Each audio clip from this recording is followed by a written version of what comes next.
feels really good to take the second place now that we beat Fnatic 2-0. In the beginning, everybody was thinking like, oh, Splice, they're gonna end 10th, they're gonna end 9th, like everybody that didn't watch scrims. We obviously thought that we could do much more, and we've proven it now. Hard work pays off. Both Nexus turrets are down, Spirit is killed, the Nexus is being destroyed, and Fnatic cannot do a thing! There's like a gap, clear gap.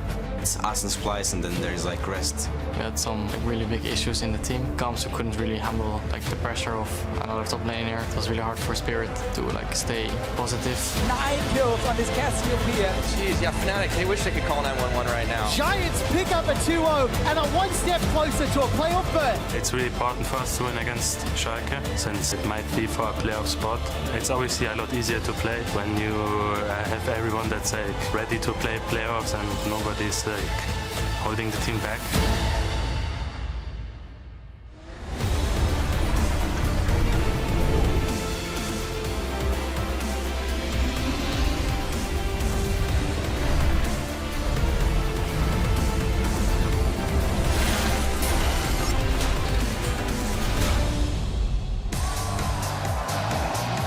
Welcome to Berlin, Germany, where we're coming to you live for the final week for the EU LCS summer split.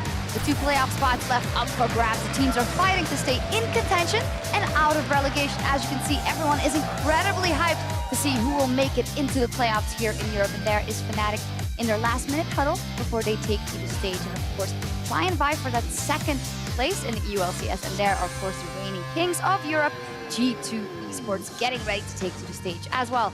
Good evening, I'm EpicSkillshot, joined on the desk by James Stress O'Leary and Andrew Vedius Day. I was going to say, you jump in there. Yeah, I wanted to jump in because people may be confused seeing Willib's shirt there in amongst Fnatic. Yep. Just as a reminder, he has been here in the studio for multiple weeks here with Fnatic. Kick is still the starting top laner. So there's always that chance. But just in case people are like, wait, why is Willib here? Definitely. He's in that sub pool. Overall, week 9, though, super, super exciting because every match is incredibly important, be it for the standings, be it for promotion tournament, keeping out of there, getting in there, standings. Yeah, it certainly is. I'm really excited to see the Unicorns of Love versus H2K game that's happening later on because it's going to be massive implications for playoffs later. He's back. What? Forgiven's back. Yeah, Forgiven is back. Do you want to say some more about that, or? Well, we'll find everything out about it later during the game intro. Long day today before we get there, but certainly a lot of interesting stuff as we head towards playoffs. Yeah, definitely. A lot of exciting stuff. And with only 1 week remaining before playoffs, we are going to look back on some of the biggest moments of the 2016 summer split, starting right now with the top 5 steals from the last 9 weeks. Trying to force the Baron was such a big mistake, but look at Maxwell, he might go for the steal. He might indeed, can pounce over the wall. Smite is available as well. Bubble catches Trashy. Baron down to 800. It's picked up by Giants. They've got the Baron. Wonder's coming in as well. Giants are going low. 4,000 hit points, 2,000 hit points. Baron's going down. Trashy's rooted in place. Baron below 1,800. Trashy forced away. Tunnels forward. Oh, he's got it. He steals it. Picks up a kill on tonight. They want to fight here because Kick is not even in the Baron pit. They're hoping for Origen to run down the river. This is starting to get into dangerously low territory. Gangplank barrels are being popped. There's still one sitting around there, actually. They can get this one. They can finish it. Fnatic, can they get the job? It's stolen by Soaz! Are you kidding me? Look at how fast they're cutting through it. Oh, man. Easy peasy and amazing goes in at the last second. He does get the steal off, and he's going to pay for it with his life, but hashtag work for Origen. Here comes Police. Oh, and a teleport from Cavershard. Still going to try and contest Curtain once again. Couple low health members. Memento sidestep onto Parang now. He's not really going to care too much. Oh, he stole it! 4th shot! 1 shot onto the Baron. The steal for Police. And Vitality looking for the turnaround. I love how without fail, the color casters in that situation become a little bit of play-by-play and go, ooh, every single time. It's always great to see a Baron still. We've had a lot of great plays this split. It's been a very exciting one. Yeah, and those 80 carries, man. Yeah, those 80 carries. You've had weirdly more Baron steals, I think, than I remember. I don't know whether people in Europe have just got really bad at smiting or not. which is really bad overall, apparently. Great for excitement. Yeah. Great for excitement. As you said, we're always trying to jump in to be the first on the ooh. Very exciting. But we're going to take a look at the standings, because this week is not just the last chance for big plays, also the last chance for teams to get points on the board. Let's take a look at where they stand. G2, of course, the only team that has secured that playoff bye, straight to semifinals for them. And Splice and Fnatic are fighting for that second spot. Giants already in playoffs, but can climb all the way to third. And then, of course, still 2 spots left in the playoffs. 2 spots left. You mentioned Fnatic and Splice. Splice have been on the better end of that race in previous weeks here. 14-2 over the last 16 games. Of course, 16 games pretty much being, half of the split so far. But those 2 still locked up there for that second place spot. And looking at the standings as they are, this is where I expect more or less people to be. But the only thing, I think Giants could slip into that 3rd place spot, and I have a strong inclination that H2K will fall into that 6th place spot. Yeah, as mentioned already, they have Forgiven now in there because Frieza can't play due to his injury. Yeah, and I think the most interesting thing about that is that H2K, they've typically been having problems a lot more with being active on the map, and now Forgiven, of course, would usually give them a boost in a 2 versus 2 situation. That's what he's known for. We have to see now with H2K how much time they've had to work on all of that macro strategy as well. Yeah, everything is on the line, and with so much for so many teams to be played for, Pyrotechnics is going to give you a closer look at the matchups you won't want to miss. Thank you very much, Shox. Now, there are 10 matches left here in the summer split. There is a lot at stake, that's for sure. So let's take a look at what's on the line in week number 9. There are a lot of close races. You can see up at the top, there's still teams fighting out for playoff position, even through the middle. And then, of course, people just trying to avoid the promotion tournament. But let's just focus in on 4 games that are playing out today. The first match, and it's going to be our first match of the day, is G2 versus Vitality. Even though G2 are pretty comfortable up towards the top, they haven't quite locked first place yet. They can do it with the 2-0 today. Vitality, on the other hand, they need a 2-0 just to stay alive for playoffs. They cannot afford to drop a single game. Up next, we're going to have Origen versus Splice, another matchup between 2 teams, one at the top, one closer to the bottom. Origen need to finish above Vitality and Schalke just to stay alive for 7th place so they can make a gauntlet run for Worlds. On the other hand, you've got Splice here who can secure themselves a playoff bye, which means they'll be in the semifinals with the 2-0 victory today.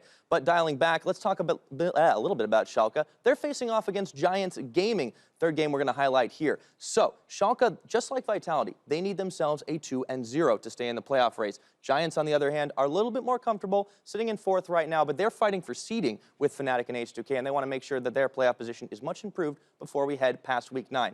Last game, and it is our last game of the day, we're going to go ahead and have H2K versus Unicorns of Love. Neither of these teams have actually locked playoffs yet. It's looking really close, though. They're only 1 point away from each other, and a 2-0 can honestly mean all the difference between, well, 6 and maybe not. So there is a lot on the line, but let's go ahead and get started with our first matchups of the day. For those of you on EULCS 1, we're going to send it back to Shox for a look at G2 versus Vitality, and for everybody else on EULCS 2, we're going to head inside the studio for Fnatic versus Roccat.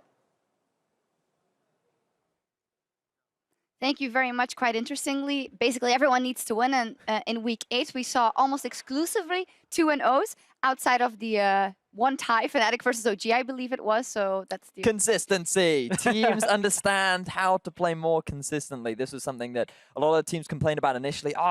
It's not satisfying getting a 1-1, and often we would say, well, maybe you should get better. And funnily enough, they have done a great job of that moving into the later weeks. Well, we'll see. In any case, Pyro, thank you for that breakdown. Now we know what's on stake, or at stake rather, for every one of those teams. And we also want to get your predictions. Tweet at LOL Esports and tell us which team do you think will do the best in the summer playoffs and why, gentlemen.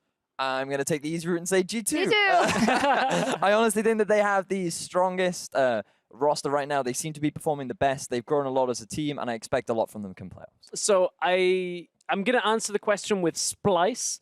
Now, if they've learned to play best of 5s, it's a different beast to best of 2s. I think they're going to do very, very well. They are still my team to watch out for here. I would even predict they should make the finals. Ooh, the current top 2 teams. Wow, what a rest. Hey, if you came into this split saying Splice, I think everybody would have called you a crazy person. So I'm sure there were people out there, but they've looked so good recently. Yeah, my tire is also appropriate for a Splice playing today. Yeah. In any case, you know what to do. Tweet at LOL Esports with that hashtag EULCS, and we're going to check in with all of your answers during today's post-game lobby.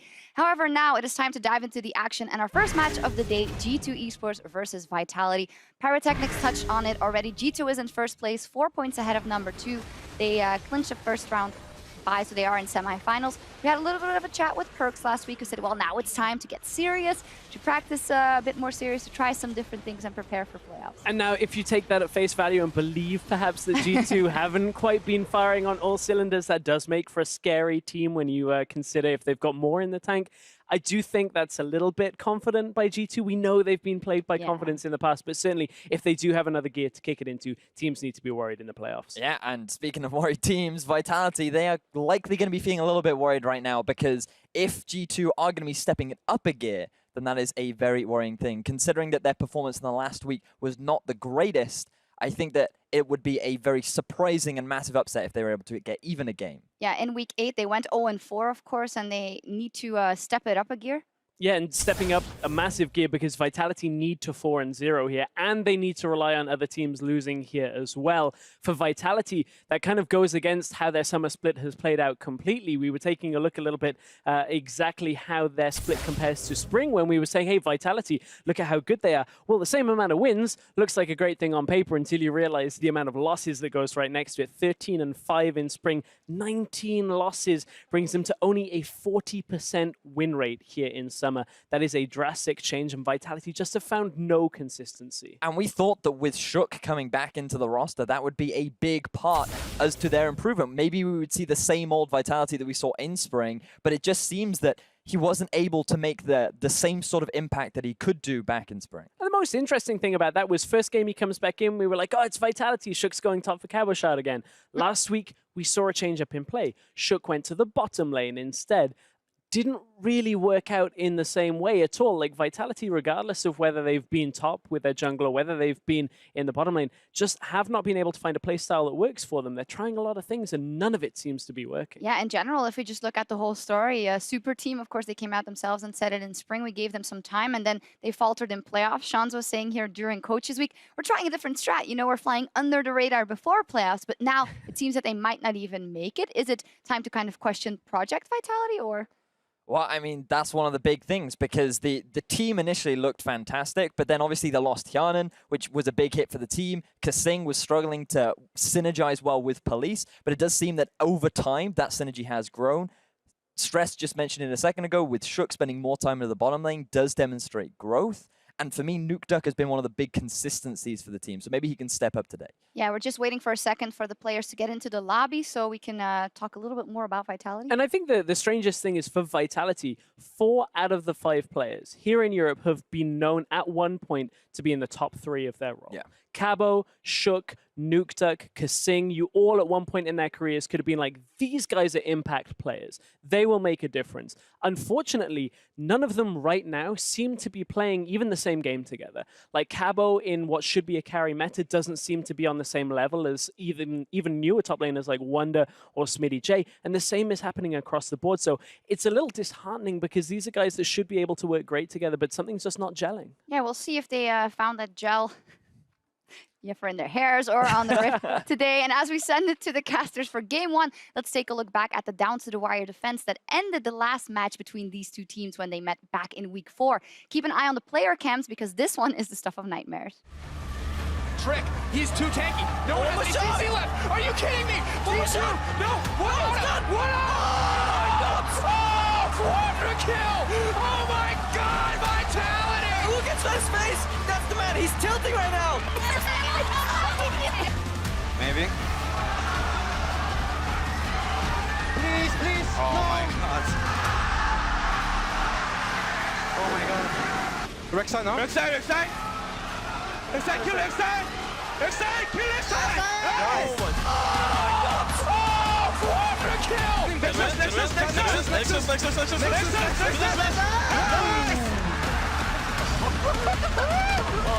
My God! What a game! Absolutely ridiculous. That will tilt anyone. That will tilt me as well.